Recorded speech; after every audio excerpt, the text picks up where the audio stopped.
Sebelum ini, negara-negara Islam pernah dijajah oleh penjajahan Barat. Kesan daripada penjajahan Barat di dunia Islam telah merekam pelbagai fahaman yang bertentangan dengan ajaran Islam. Antaranya ialah fahaman sekularisme. Fahaman sekularisme ini telah diperkenalkan oleh George Holker pada tahun 1846 di United Kingdom.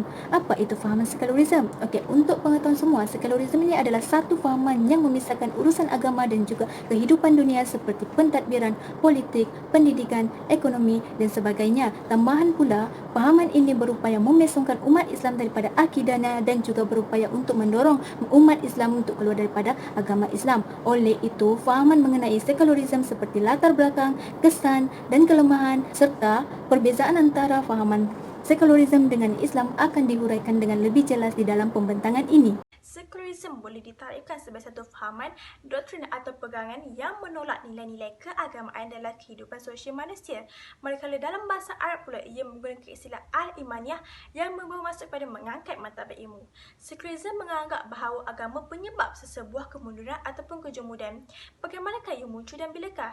Ia muncul pada pertengahan abad Masihi di Itali yang telah diramal oleh falsafah sosiologi. Bukan itu saja, seorang penyair Jerman telah mengatakan bahawa Tuhan telah mati di dunia barat. Mari kita lihat contoh di Eropah bagaimana fahaman ini muncul disebabkan oleh penentangan terhadap gereja.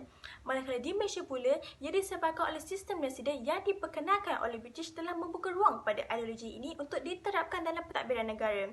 Salah satu ciri-ciri sekularisme ialah menolak pegangan agama. Mereka dipanggil sebagai sekularis kerana mempercayai bahawa agama hanyalah simbolik dan segala masalah yang mereka ada, mereka akan selesaikannya tanpa mengambil kira ajaran agama. Bukan itu sahaja, negara yang tidak mempunyai agama rasmi dan undang-undangnya digubah tanpa melibatkan badan penasihat negara juga dikira sebagai salah satu ciri-ciri sekularisme. Kesan ideologi sekularisme dari aspek sosial dan budaya adalah kenaikan kebudayaan masyarakat semakin mudah kerana masyarakat kini lebih mengutamakan trend terkini yang terdapat di media sosial yang lebih ke arah kebaratan.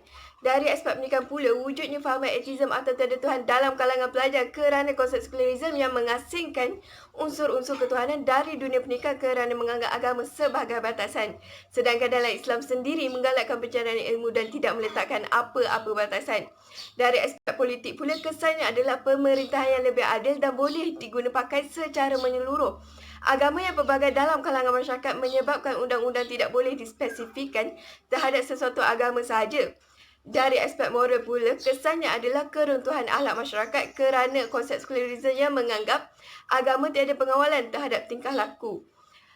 Tiada pengawalan menyebabkan masyarakat terlalu bebas. Saya akan terangkan tentang kelemahan sekularisme. Kelemahan yang pertama ialah mengasingkan pentadbiran daripada kepercayaan agama. Hal ini mampu mewujudkan kekeliruan di dalam masyarakat itu sendiri dari segi neutral di dalam pentadbiran dan juga maksud ideologi tersebut. Jelaslah bahawa pentadbiran akan mendapati ianya agak sukar untuk bertindak sama rata terhadap masyarakat yang mempunyai ideologi dan juga latar belakang agama yang berbeza. Yang kedua ialah penerimaan terhadap perkara yang tidak bermoral. Pada hari ini, kita dapat lihat terdapat banyak isu seperti LGBT, pergaduhan, rusuhan dan juga hilangnya sifat hormat menghormati di antara satu sama lain. Hal ini kerana konsep sekularisme ini hanyalah memandang kepada sudut pentadbiran yang berbakti kepada rakyat tanpa mengira bangsa juga agama untuk mendapatkan pentadbiran yang adil juga saksama.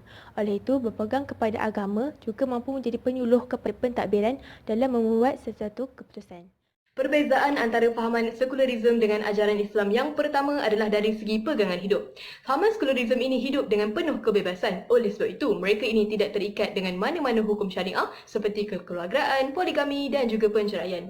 Hal ini sangat bertentangan dengan ajaran Islam, di mana ajaran Islam sangat mementingkan Al-Quran dan juga As-Sunnah.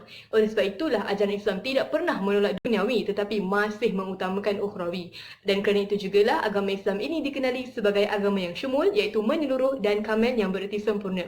Perbezaan yang kedua adalah dari segi jenis hubungan. Fahaman sekularisme ini beranggapan bahawa agama hanya menjaga hubungan antara manusia dengan Tuhan semata-mata, sedangkan ajaran Islam mengajar penganutnya untuk menjaga tiga jenis hubungan. Yang pertama adalah hubungan manusia dengan Tuhan, iaitu Allah. Yang kedua adalah manusia sesama manusia dan kita dikira bersaudara. Dan yang ketiga adalah hubungan manusia dengan alam sekitar. Alam sekitar di sini membawa maksud haiwan, tumbuh-tumbuhan dan segala jenis makhluk Allah yang ada di muka bumi ini.